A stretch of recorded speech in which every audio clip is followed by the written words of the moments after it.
Welcome to Attacking Third, your favorite women's soccer show on the absolute planet. I'm Sandra on the mic of the host chair, joined alongside Jordan, Angeli, and I am thrilled to be here with you, buddy. We're going to chat all kinds of things. NWSL Week 11 action. We have a Washington Spirit versus NC Courage. We got to get a little bit of the takeaways and the post-match reactions to that because so many folks are joining us following that game. We're going to give you our Week 11 biggest takeaways. And of course, we're back with our team of the week. We are going to name a Week 11 best 11. We're going to name different players, maybe coach of the week, maybe honorary captain. Stay tuned. We're going to get you all of those things and more. Just want to thank everybody for being here, joining us on Attacking Third. As always, whether you're with us live in the chat, we see you going off there. Maybe our producer Mark will throw up a couple of the reactions along the way.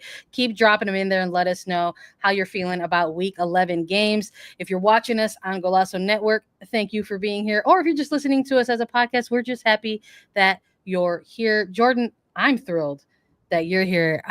I got to work with you a few weeks ago. Now we're back together, and I'm just like so happy. This is the way I always want to end my weeks and start my weeks alongside you. But this is how we feel. We just have these little happy grids every time. But I do have to correct you. You said this is everybody's favorite podcast in the world. Like, let's go universe. Favorite women's soccer podcast in the universe. We're going full universal. I love being here with you, Sandra. So thanks for doing this little recap of the weekend with me. Jordan, I also got to keep it real. Like, I was a little nervous. I was like, oh my God, who's going to hang out with me this weekend? It just happened to, look, some schedule conflicts happen. Missing all my girlies if I'm being real here. But I was like, oh my goodness, like, who am I going to hang out with on Sunday? And they're like, you hang out with Jordan. And I'm like, oh my goodness, I'm so excited. I'm so happy. And then I got a little nervous again because I'm like, I know my girl's working the games this weekend. Like, what's going on? And then they're like, she's going to join you. She's going to hang out with you following the call on Washington Spirit. Like, there she is in all her glory. But it's perfect though, because you got to see this game up close and personal. Washington Spirit versus North Carolina Courage. What a game to close out Week 11. I always get a little bit of butterflies, I think, whenever Spirit are operating week to week, because as we all know, we get those availability reports before any of these games take place. And for the Spirit in particular, been a little painful this year. It's always like they throw out like a starting 11 practically on some of these availability reports. But spoiler alert, a 3-1 victory for Washington Spirit over North Carolina Courage. You had to prep so much for this game on the call, Jordan. What were maybe some of the things that you were looking for directly in this match, and did some of those things come to fruition? I was looking for the Spirit in particular. They've been the best since really the change in coaches last year, with first Adrian Gonzalez, but then Jonathan Herrera coming over. They've been elite in transition moments, right? I think everybody thought that this was going to be a Spirit team who was going to be heavy in possession, play this tiki-taka Spanish style. And actually they score most of their goals from transition. So I thought they played the first half to perfection, maybe minus the goal Manaka scored, and we'll get to that, but they sat back, they defended, and then in moments of transition, they were absolutely elite. So I knew that they were going to have to be that way because North Carolina wants the ball, they want to have possession, they want to kind of get as many players as possible into the attack, and that can leave a lot of space going in the other direction. So I knew Spirit were going to have to be good there. For North Carolina, what I was looking for is like what their reaction was going to be. Are they going to find, coming off that San Diego loss, were they going to be able to find their 10s a little bit more than they had in that game? Because it wasn't enough. And it actually looked pretty good for the first half. I thought North Carolina in the first half, minus giving up 2 goals, looked like the better team. And in the end, I think they're going to be really disappointed with what the end result was, losing 3-1. I had to go back and check before we hopped onto the show, just kind of the momentum chart in this one.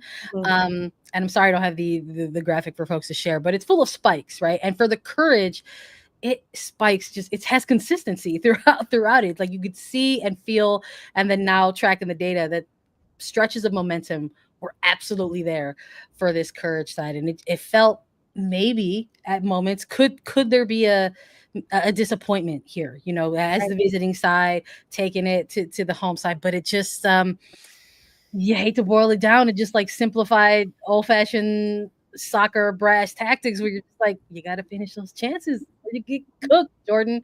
And they had them early in this first half. They had him. Sanchez should have been 1-0 within 15 minutes at least for North Carolina. And you don't often see Ashley Sanchez miss a sitter inside the box, but that's exactly what she did. Good build-up play, a good switch of the point of attack to find Rao on the far side. And Sanchez is free, Sandra. How the heck is she free in the middle of the box? And when you don't score goals like that, this is the difference between, I feel like, that top tier in NWSL right now and the teams that want to be in the top tier. I could talk about North Carolina all day long. I love the way they play. I love their principles, their style, the way that they execute, but you have to score their goals if you want to be top 4 in this league. And they were unable to execute. And then the momentum quickly shifted through what it was like 3 minutes. Washington scored 2 goals. Zapped it away. It took 24-ish minutes that they get the breakthrough. Brown gets the first goal in this one, and it just sort of felt like Spirit quickly sucked that back. They said, no, wait a minute. They hit them with the long mom arm and said, come on back here, Momentum. You're in our house. You belong to us. And maybe a big part of that is just the collective effort. Yes, you celebrate the goal scoring, and this particular opening goal was delightful. You have a great buildup between 4 or 5 players, and Brown puts this one away. But it really was through effort of a collective. And speaking of a deep team, because you got to be a deep team to get these results while you have the availability reports looking the way they do. Esme Morgan got the start in this game. And that's who's going to join us right now as our special guest on Attacking Third. There she is. Esme Morgan, winner, chicken dinner, world famous Jacksonville Jaguar fan. Welcome to the show. Thank you. That was an incredible introduction. And I also love how I just magically popped onto the screen. We try to make it special. We try to make sure that everyone's here and having fun. And listen, it's hard to not be excited when that's the result that we get to talk about tonight. A 3-1 win for your squad. The crowd appeared to have loved that. They were absolutely there with you all. We were just chatting a little bit about the build up to this first goal for your team, Esme, and how it sort of felt like at times there were stretches that the visitors there were kind of stealing some of that momentum, maybe trying to get off on the front foot. Can you speak to us a little bit about the Backline's effort to maybe try to sustain that and shift that momentum the other way for the Spirit? Yeah, I think early on they had a couple of really good chances, and we kind of on pitch we're just emphasizing the need to be a little more aggressive higher up and try and get pressure on. And I think then we did a good job of sort of squeezing and forcing them back into their own half and forcing them to play passes between their keeper and back 3 that kind of forced them into more pressure. And then from there, I feel like we were able to win the ball higher up and create some good opportunities on the counter attack. And then we actually sustained possession really well. I know you mentioned the first goal, but the second goal was incredibly patient possession, just keeping the ball in their half and sustaining it high up and waiting for the right opportunity. And then Casey put in an incredible ball to Britt, and hers was a great header. And I'm so happy for Courts as well, scoring the first one. That was another one that was really well worked, crossing opportunity across the box, and she was positioned so well at the back post, who just took it away. Yeah, you guys, it was fun to watch. I just came straight from the call, so I got to talk about you guys for our the last 90 minutes. And in that first half, it felt like you guys met the moment. You knew that there were going to be chances in transition. This team, it's been up and down for you guys, really, right? And you've been with some players, without players at times, no Hatch in this game. What would you say like the main mindset of this team, the mentality of this group is, despite who's out there on the field? We're just desperate to work hard and put in strong performances, especially at Audi. We love our fans so much, and we're so grateful that we get to play in such a fun, supportive, loud atmosphere. And so we really just want to perform for them. So we come into games and we want to start fast. That's always something we say before the games. Let's start fast, be on the front foot, aggressive pressing, and then in possession, try to just be composed, controlled, work opportunities, try not to force anything. And I think we've still got work to do in that area in terms of just being super tidy on the ball. But today we were clinical when we had our chances, and we did some great last-ditch emergency defending as well, especially in the second half. There were quite a few goal line scrambles. Aubrey made some great saves. I think Kenna slid in for a block at one point, which was brilliant. So it's just, we're so collective. We love one another. So we've always kind of got each other's backs and fight for one another on the pitch, which is really fun to play in. All hands on deck effort. And to that note, I'd love to ask you a little bit about your defensive counterparts there. I mean, Casey Kruger with another phenomenal game on that back line. Rebecca Bernal, someone who's navigating her first season in NWSL. You found yourself in that position not too long ago, just kind of getting used to the flora and fauna of what it means to play in this league. How have you progressed alongside Bernal, developed those relationships as defensive backs, and what have you noticed that she's brought to the Spirit's defensive back line this year? Yeah, she's such a strong defender. She loves going and winning aerial balls from long goal kicks. You kind of see the ball come up into the air and you know Rebe is going to come flying through to win it. She loves flinging herself in front of the ball for blocks and making strong tackles. And I feel like she's a really secure presence there.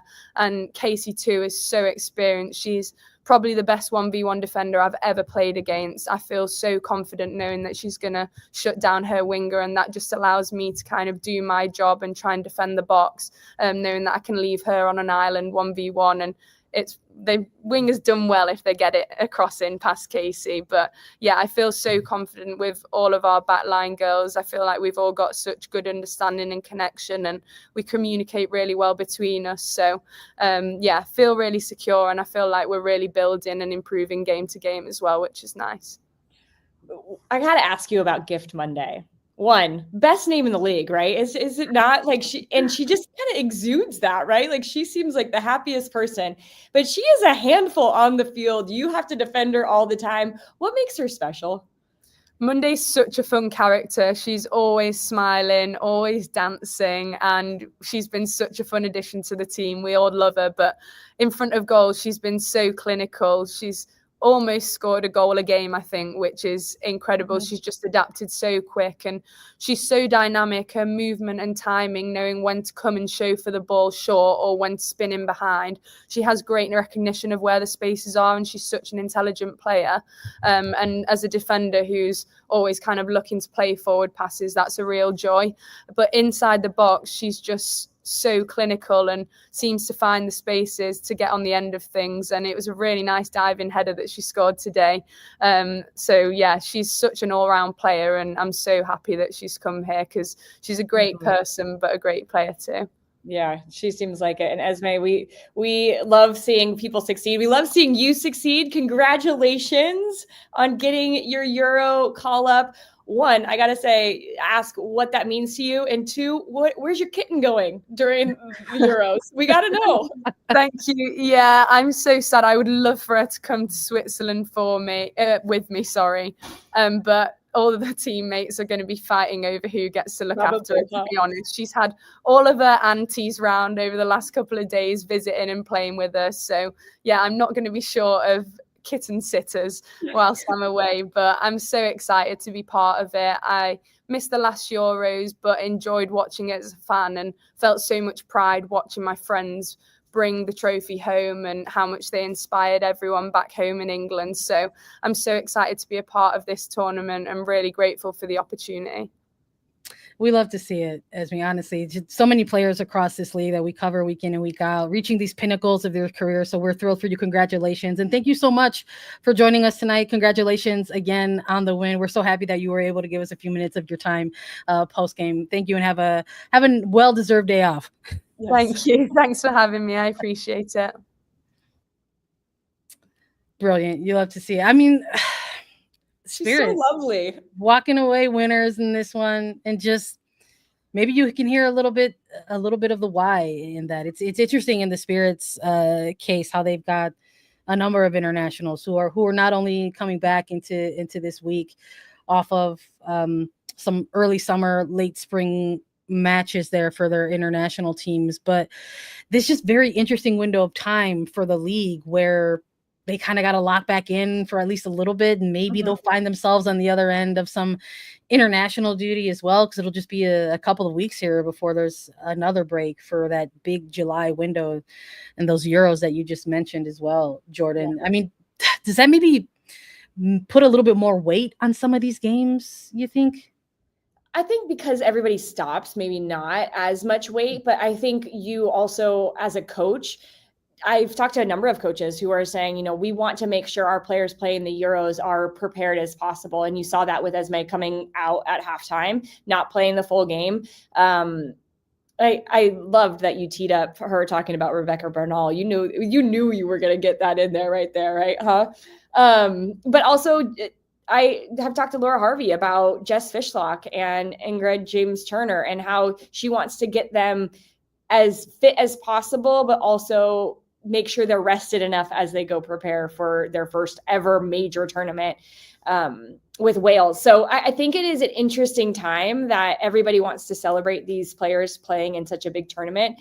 But I wouldn't say there's any extra pressure on these games more than there has been, right? I think for the Spirit, there was going to be pressure on this game regardless, because they haven't been good at home this year. They have dropped more points through these first few games in the year than they dropped all of last season at home. So they needed to put in a statement. And I feel like they did that here tonight, Sandra. You know, for the losing side in this one, where did the courage go from here? Because, you know, shortly before this game started, the Courage is a franchise. They put out an announcement. They said Shauna House is going to step away for a bit regarding some medical leave, and there's no timeline when it comes to that kind of stuff. It's not like they're putting that out there for public. They're just informing like, hey, he won't be there on the sidelines tonight. But where did the Courage kind of go next after having they had a good performance tonight? I mean, this is not like they just went on the road and they just went ahead and laid down. At Audi Field. We're talking majority of possession in this game, 16 shots, a 2.94 NXG generated in this. Where do they go from here, Jordan? Yeah, I think one thing I think it was just for tonight's game because Sean couldn't travel is what I understand from the situation. So it doesn't sound like it's a long-term thing. I mentioned it during the game, and I really do think that this Courage squad gets confidence in their foundation, in their principles, and who they are, because it isn't as if they got run over. They lost 3-1. 2 weeks ago, they lost 5-2, and they didn't get run over. It was individual mistakes that I think cost them those games. And if you can clean up some of those things, you're in a lot better of a place. But you mark Gift Monday on a set piece, it's 2-1. You score a goal at the beginning of the game, an individual mistake, it's 2-2. You're walking away with at least a point. I think that this Courage team just has to tidy up. They are, and I feel like maybe this gets a little frustrating for people to listen to because they've been that team that's been really close for a long time, right? But how can they tidy up those little things to make sure that they're winning games like this, that they're acquiring points in games like this? Because you can't give up really no shots on goal. They gave up 2 shots on goal and it was 2-1 or 2-0 at one point, just like that. So I don't feel like they're far off, but then again, that's the difference in this league. I said it earlier, between the top 4 and everybody that's chasing. If you don't finish, if you don't give away silly chances, or if you give away silly chances, you're never going to make it to that top tier. That's a bar. That's an absolute mic drop right there. Look, it's not just the Spirit and the Courage. We're going to be talking about more winners, more losers, maybe some folks that just split some points. There was a lot of games that took place over the course of Week 11. We're going to be right back after a quick break with all of our biggest takeaways from Week 11.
We are back. And if you're just joining us live, we just book capped and said farewell to Washington Spirit versus North Carolina Courage. Sunday nights, we're doing the live recap. So we usually come right out of the game that follows us. But 6 other games we got to maybe try to touch on a little bit in some kind of way here, Jordan.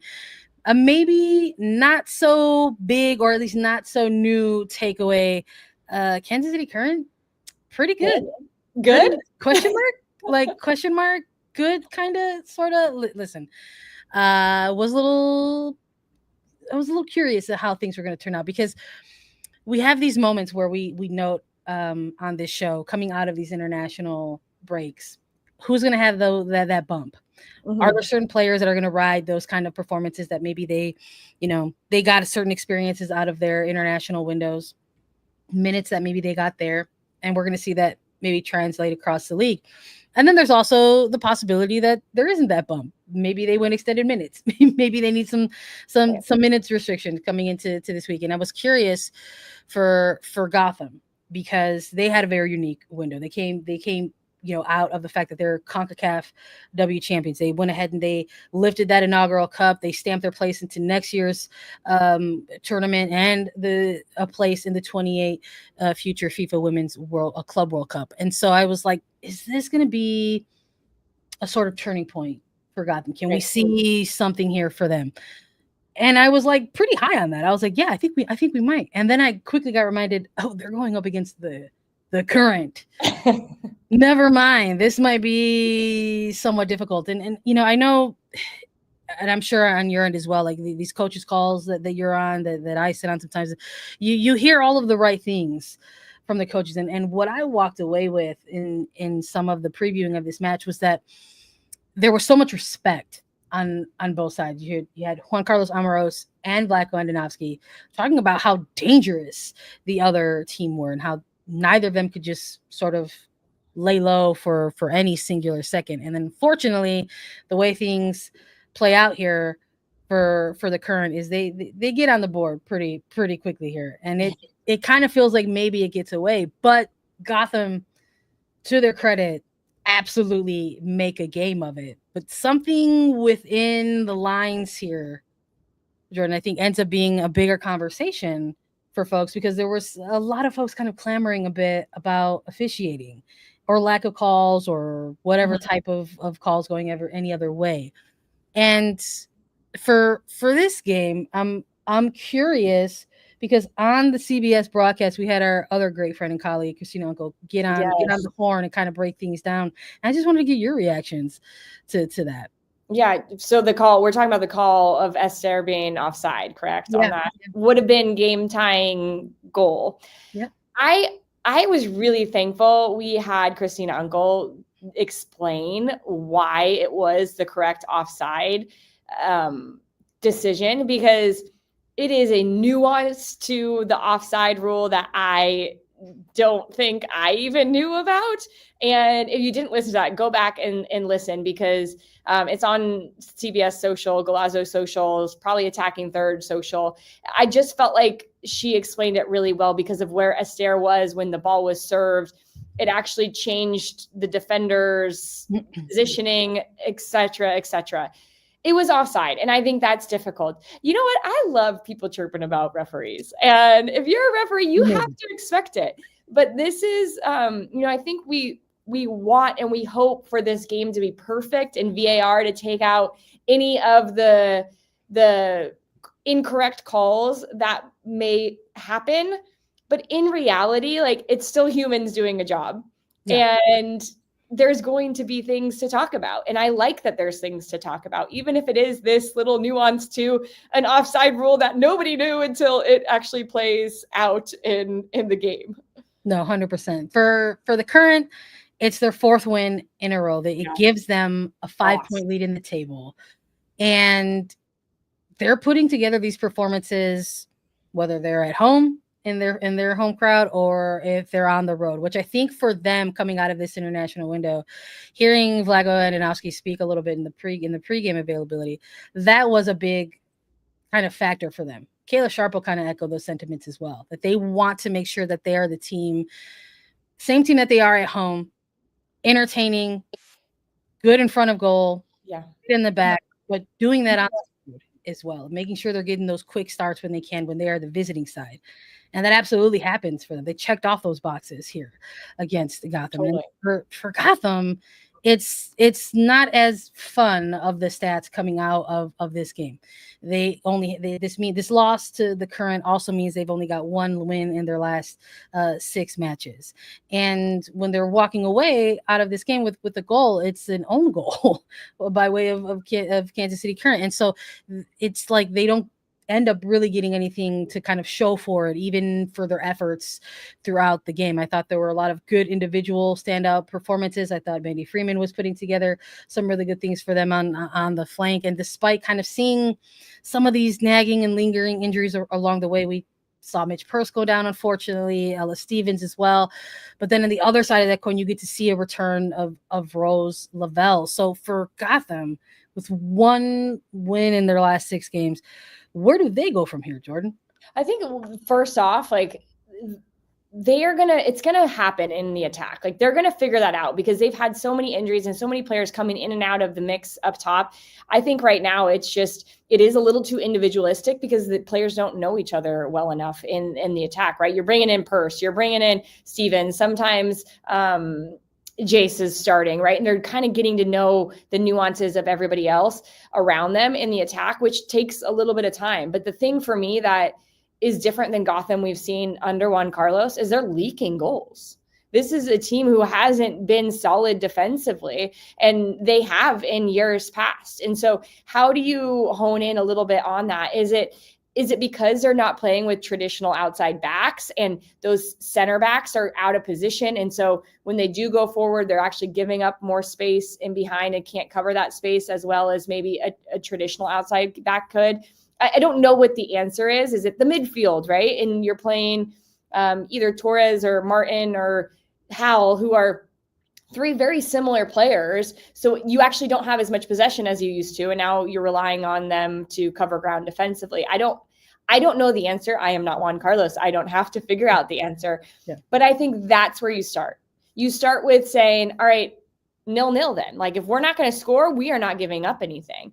And they have the best, reigning goalkeeper of the year in net, and she's given up goals, which we haven't really seen. So if I was Gotham, that would be where I would try to start right away and say, we need to get back to some clean sheets, to some shutouts, to make sure that if we do get opportunities going the other way, we'll win 1-0, which they did a number of times last year. They might just have to hunker down and cue up the grit, because I do wonder, to an earlier point that you and I were speaking about, just this interesting timetable in front of us here before this league does break again for July.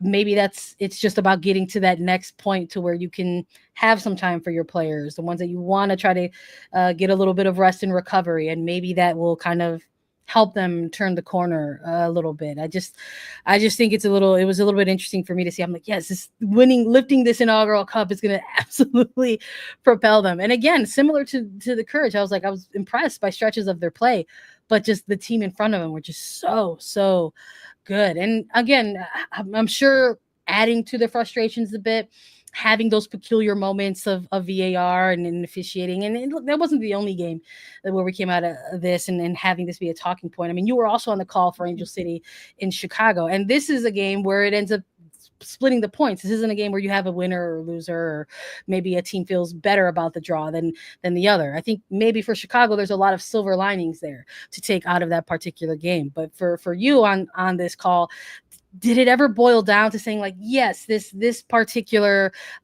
lack of call or extended VAR review absolutely dictated or shifted momentum at one point for any team? I was thinking about that handball foul sequence for Chicago, like for the rest of the game after it happened. I kept talking to my producer, like, should I say something about it? Should I not? Because I thought it was really peculiar. It was they went and looked at VAR for a handball, but before that gets called, it gets called for a foul. So the sequence was a foul happened, And then the ball hits the hand, and I think the whistle happened after that, but then the ball goes in the back of the net. And this is where I'm excited to talk to Pro when we get our monthly chats with them, because I want to ask, why wasn't the whistle just held until the ball goes in the back of the net? Because what ends up happening, it's not a handball. I still don't know why it's not a handball, because it wasn't a direct deflection off a defender to her own arm. It hit off the ground, then the arm. So I want clarification on that. And I also want clarification on why the whistle was blown before, because I didn't see a foul in the sequence. And the foul then negates the goal. And that would have been the game-winning goal for Chicago. And they had gained the momentum, right? They score the weird goal off a deflection, the bomb from Ali Schlegel that is definitely going to be up for goal of the week.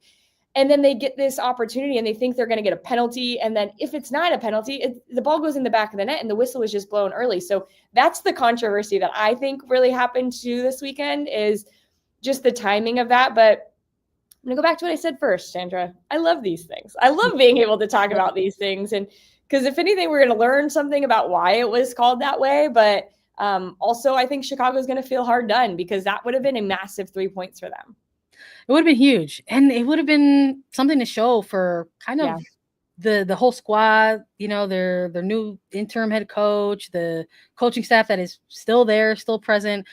You could see week to week, they're definitely buying in or leaning into a little bit of like, we just got to try some stuff here. We just got to try some stuff, shake it up. We saw them in the 4-3-3, and maybe this was a little bit of just kind of bleeding a little bit of, credit to trying different things out, and depending on the opposition in front of them, and I hate to feel hard done by it, but I'm absolutely grasping as well. I'm like, something, feed my Chicago crops, please. I'm drying out here. I'm absolutely so dry. I need to get hydrated.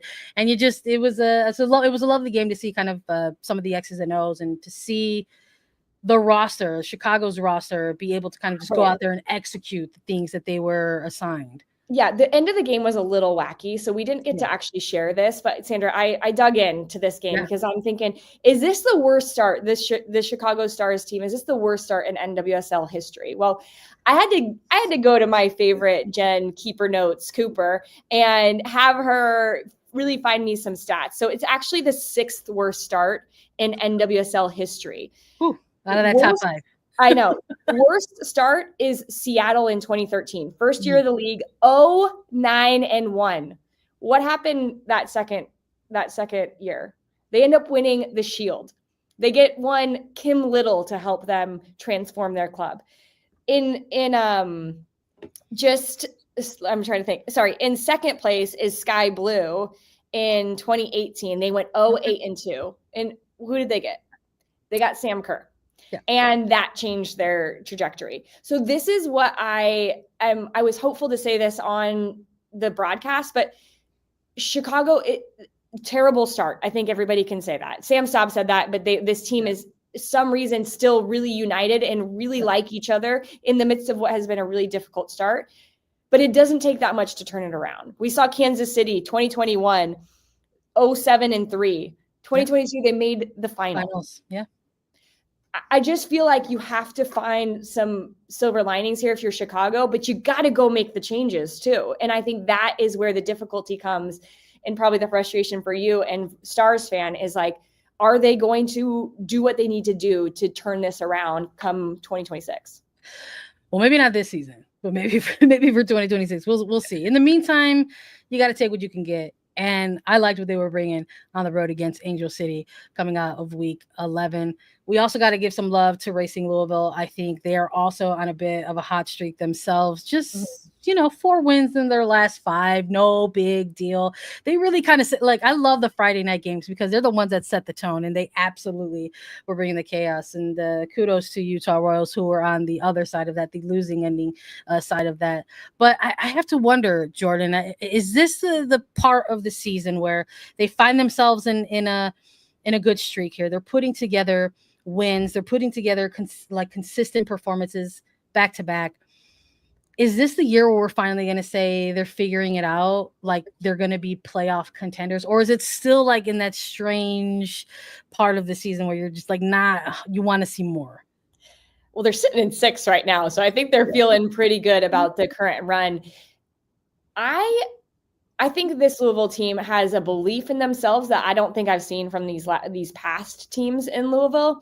But the edge of where I'd start to take them a little bit more seriously, and maybe it's not like, are they going to make the playoffs? But maybe I think this does have something to do with making the playoffs, is if you start beating the teams above you.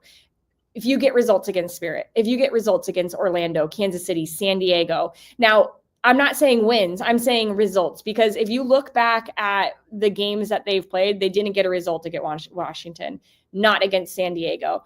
Their best result, I would say, from the teams around them is that 3-3 draw at Portland. So those are the games that you need to get results in. And that is going to really make me feel like, all right, this Louisville team is cooking with oil, right? They're really starting to find something that's going to make them that next level, when in all reality, they should be beating Utah.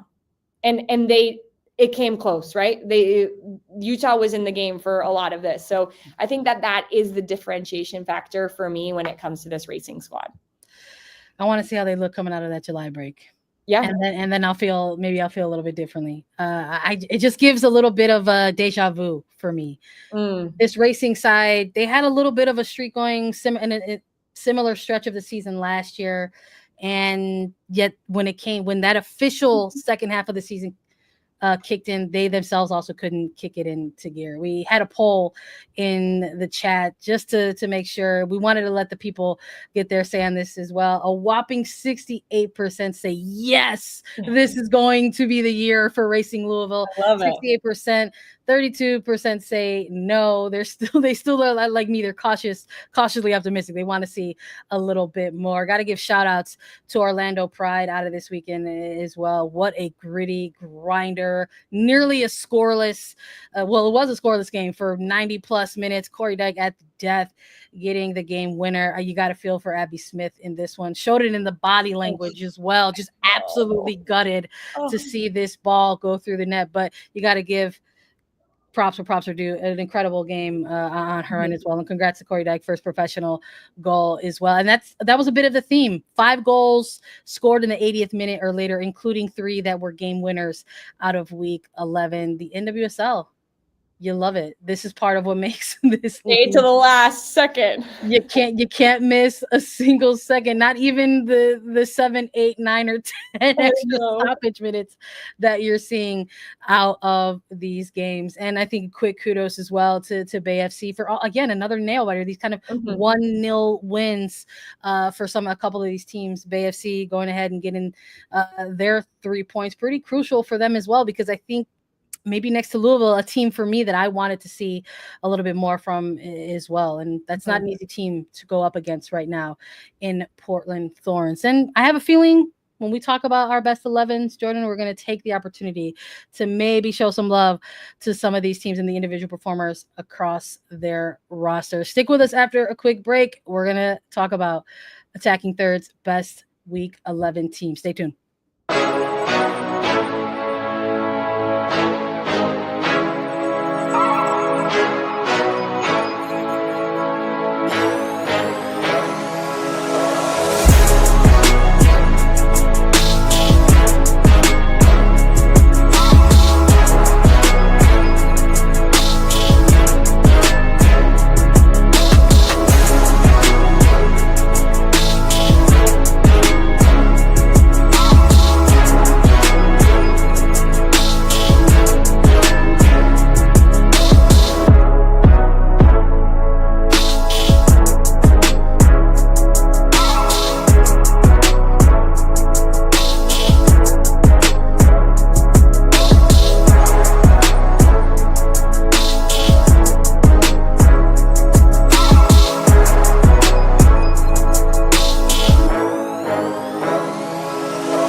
are back, and it is time for Attacking Thirds.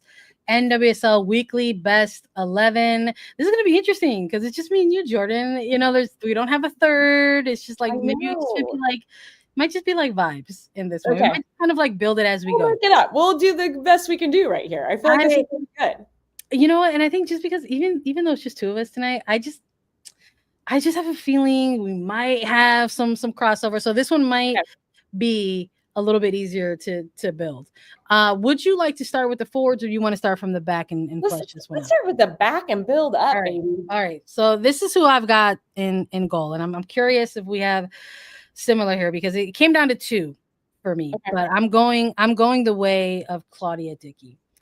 I absolutely thought she had a phenomenal start in net. She's living up to literally every bit of stat hype that has been expressed around her, both going into those national team camps and now really coming out of them as well, getting right back into the mixer with Seattle Reign. 4 shots on goal that she had to face, ended up coming up with some saves here. And I think for Seattle Reign and Laura Harvey, with what they're kind of building out over the course of this middle phase of the season, could bode well for them during the longer stretch of the second half of the season, where you really kind of find those playoff pushes kind of kicking into gear. Maybe you'll have that game or two that comes your way of the keeper, and I think Claudia Dickey is built for that. So I've got her in goal. Do you want me to just do a shot? No, yeah, I like that. I had Jordan Silkowitz. That was my other one. So who is my other one? I thought she was excellent in the first half, made some spread saves, made a couple of kick saves. She just kept Bay in the game when Portland had some opportunities. So I am good with Claudia Dickey because I think she made the save of the weekend. And you know what? I'm disappointed she didn't get in the national team. I wanted to see her. I wanted to see those minutes too. I trust in Emma. I trust in the coaching staff. I know I see what they're doing there. And what they're doing. You're putting everybody else in, right? Yeah, but it kind of felt like that, right? It's like, this is part of your whole trend-setting ways. Like you're calling people in and giving them the caps. I'm the only one who doesn't get a cap when I get called in. So I know that's tough. And honestly, I'm going to give it to Claudia. I'm going to give you Claudia because of that. I love it. I love it. Maybe we'll let the audience in on that one as well. Because it's for me too, is on Silkowitz, like she's always been this keeper. I've noticed that she's been the keeper for me, coming kind of the last 3 weeks or so, where I've been like, it's been between so-and-so keeper and Silkowitz. Like it's always been the and Silkowitz. So she's knocking for sure. As far as my back line, I gotta have Casey Kruger on there. We're back at it again. Casey Kruger doing it on both sides of the ball, delivering up the dimes, finding herself on another highlight reel. Here we are once again. And I've also got to give some more love to her defensive backline partner there in Bernal. I want to see Bernal on this backline as well. And I've got Kayla Sharples, and I've got Mallinson for Bay FC and everything that she was doing for them, cooking up the flank. Who do you got in your backline? Okay, I only had 3 written down because I didn't know if we were going like you would pick a couple, I pick a couple. But the 3 that I have, which I'm comfortable in picking our center backs, because I had Ellie Jean. I thought she had a solid game for Louisville and has been really solid. Like she didn't have a lot of playing time, and now with Ursig moving on, she has stepped into the back line and done a really good job for this Racing team. And she got a goal, Sandra, a center back goal. Come on. I think that we need to have a Racing Louisville player on this back line for sure. Yeah. I'm curious too, because I also had like an extra defender just in case like we needed to have like some mix and match here. I also had like Emily Sams on here as well, like as an option. I'm like, do I put Emily Sams in here? Like we're talking about another shutout, another clean sheet. Like maybe I'll concede one of the spare ones. Like, do I take out Bernal and do I like put in Ellie Jean, or like do I like slot? Do I take out one goal scorer for another? Do I take out Mallinson and I think we take out Sharples, and it's Ellie Jean and Bernal central defenders. I'm good with that. Okay, so we're gonna take out Sharples and we're gonna put Ellie Jean. We're gonna give Ellie Jean the love on this one. And then the other 2 I had, the outside backs I had, were Corey Dyke. I know she only played half, but she got a goal, and it was an important goal for Orlando. They haven't been in the greatest form, but I'm happy to substitute that for Casey Kruger. The other player I had was Emma Vignola. I feel like Emma Vignola has been excellent, and she gets the game tying goal at the last few minutes of the game. I just feel like because there's so many big stars, like Tiernan has been excellent, Thompson has been excellent for Angel City, that MA has not gotten enough credit, but she leads the team in like dribbles and interceptions, and she does so much for this team. And she has been talking a lot to us. Like, we got to talk to her a couple of weeks ago, and she talked about how she wanted to be consistent, and I feel like she is being very consistent. So that's my MA plug. I don't think you have to sell me as hard as you did on Ellie Jean. Now, just thinking about it a little bit, I think, look, sharing is caring. Yes. I think we were both in agreement that, like, okay, we should probably keep Kruger and Bednell. And then we've already swapped out Sharples for Ellie Jean. So Ellie Jean's in there. I think I'm going to swap out Mallinson and go with MA. Let's go. MA Vignola is going to make this best 11. Okay, let's move it to this midfield where I'm very, very excited to see who we're going through here. I'm going to let you go ahead and cook first because I feel like I took the lead in the last ones. I had two players, and just coming off that game with Washington Spirit, I think that a lot of chat will go to Croy Bethune and to Hal Hirschfeld and them playing the full game. But Narumi was everywhere. She would pop in the channel. She would get the ball low. She would get the ball high. And, a little extra, I think, like on the shoulder here to want to play well against her former club. So I have Narumi.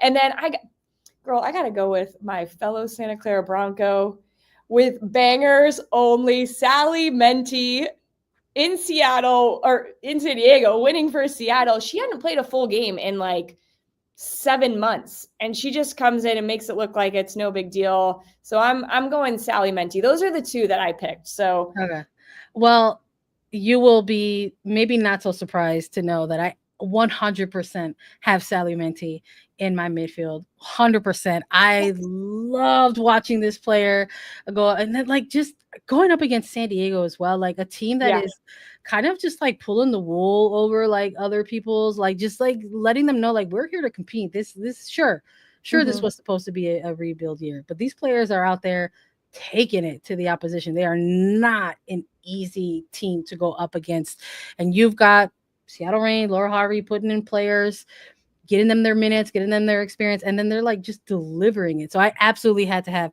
Sally Menti in this one. Mira, one of my favorite midfielders to watch play week in, week out, whether she was with the Courage or definitely now with the Spirit as well. So I am not shocked that we've got some midfielders that are of the same breadth. But I do have a trio of midfielders. So my third here is going to go to Vanessa DiBernardo. I absolutely loved everything that she was bringing for the Current over the course of week 11. I don't care where they are in the standings right now. Gotham is another one of those teams that are not easy to play. And in the way that these players and their head coach, Vlatko Nanowski, DiBernardo, Sharples, these were players who were made available in pre-match availability, who were also kind of singing all of those similar praises to Gotham, that they said this was not going to be an easy game by any stretch at all. And then to do it in the most veteran fashion as the fifth player to reach 200 regular season appearances. You're talking about longevity. You want to buy stock, you buy it in Vanessa DiBernardo, 100%. So I don't know if there's room for a third midfielder for you. We usually do like a 4-3-3 vibes on anything, but I got to see Vanessa DiBernardo on this one. I want her in it. I love me some Vanessa DiBernardo, so I'm here for it. Let's go. All right, let's do three forwards. Let's go three forwards. And look, maybe unsurprising to no one, I've got Temwa Shawinga on this one, reminding everyone about that Golden Boot race. It might be close, it might be entertaining, but I am the most entertaining. I'm here to see it for Temwa Shawinga. I've also got Michelle Cooper on this one as well. Ooh. And I've also got Emma Sears. I know we were talking a little bit about having racing players on here. And I'm like, okay, I love that it was Ellie Jean who was on there for you to represent racing. But for me, it's Emma Sears. I got Emma Sears among my forward line as well. How about you? I like that. That's 3 straight games, I think, for Emma Sears getting goals. She's been excellent. I have 3 different players than you. I felt like Orlando was totally different when Banda came on the game. Yeah. And I get it. She only played 45 minutes. So maybe I want to just give her a shout, and I can concede to your players, but I think it is incredible how much she can shift a game. Didn't get a goal, but like was a part of every good buildup that the Pride had. I have Gift Monday because I loved watching her. Well, we thought we were getting Gift Monday after the game, and I was so excited to chat with her. So I have her on there as well. And then when you chip a keeper, I know Manaka plays as a 10, but she's a 9 at times, so I'm going to put her on the front line. When you chip a goalkeeper on a dead sprint, you automatically get into my best 11. So you pick out of that group, Sandra, who you like, because I think we have a pretty good group there of players. So many good players here. Oh my goodness. I'm so torn about your argument for Banda. I think there's something to be said about those players who just absolutely turn a game on its head. And I will just say Banda is on this a lot, and usually it's when she's scoring goals. So I would feel okay with saying, all right, Banda, like, score a goal, would you? Yeah, get on this when you can score a goal. Shifted towards the net. I really do want to get Gift Monday into this lineup. So I think we gave it to Ellie Jean. I gave you Ellie Jean for racing. Yep. So I think I'm gonna put Gift Monday in for Emma Sears, because I just Temwa Shawinga, Michelle Cooper were just absolutely beast moding it this weekend. So I'm gonna go Gift Monday, Temwa Shawinga, Michelle Cooper to round things out. Okay, we also take the opportunity to name a coach of the week and an honorary captain of the week. For your coach of the week, who do you think should run away with this honor? I am going with a coach who went into the hardest game, I think, of the weekend, playing San Diego. She coached in her 250th game. No other coach has coached more than 200 games. I'm going Laura Harvey, and you get a win, 2-1, and you get bombs from a rookie and a player that's under 20 years old. Like, I thought that was a great performance from Laura Harvey. She's tweaked so many things, tried to get the most out of this group here, gone back to principles of play. And yeah, I got to go Laura Harvey. Zero argument or pushback from me on this side of things. This will be the first time Laura Harvey has cracked our coach of the week on attacking third, and it is more than earned. One of the most legendary coaches in the league. So absolutely Laura Harvey, our coach of the week. Honorary captain. You know, we got to see some pretty incredible things during that Angel City and Chicago game. But I think one of the other really cool things that we got to see was Savvy King coming back off of medical leave and enjoying the game in the stands with so many of their other teammates and taking in all the sights and sounds. And I loved the reception that she got from the home side. I think we got to give it to Savvy King for honorary captain of the week. Deal. I love it. Yeah, maybe. Why do I just get emotional during games? It made me emotional seeing her. So to be back where everything happened, to see her smiling and with her team, I think Emma Vignola after the game said, "We're so happy to have her home." That was really cute, and you could tell it brought a boost to the group this week because they haven't been able to see her. So I like Savvy King as our honorary captain. Let's keep it locked in. That's a wrap for us today. I love that everybody was letting us know who they wanted to see sprinkled across this best 11. Thanks for tapping in. Everyone agreed that we should have made Dickey the goalkeeper. So they got to be the tiebreaker, and we're keeping Dickey perfect the goalkeeper between So Goods. Jordan, I thought I was going to have to come out here riding solo. Thank you for having my back, girlfriend. I always have your back with me. Thank you, everyone who joined us tonight live on YouTube. We appreciate you being here with us. As always, make sure you follow Attacking Third wherever you get all of your podcasts. We will return tomorrow, June 9th at 4:30 p.m. Eastern, right here on YouTube with Darian Jenkins and Lola Bonta. Make sure you tune into the show. And that's it for us. Thanks for being here, y'all.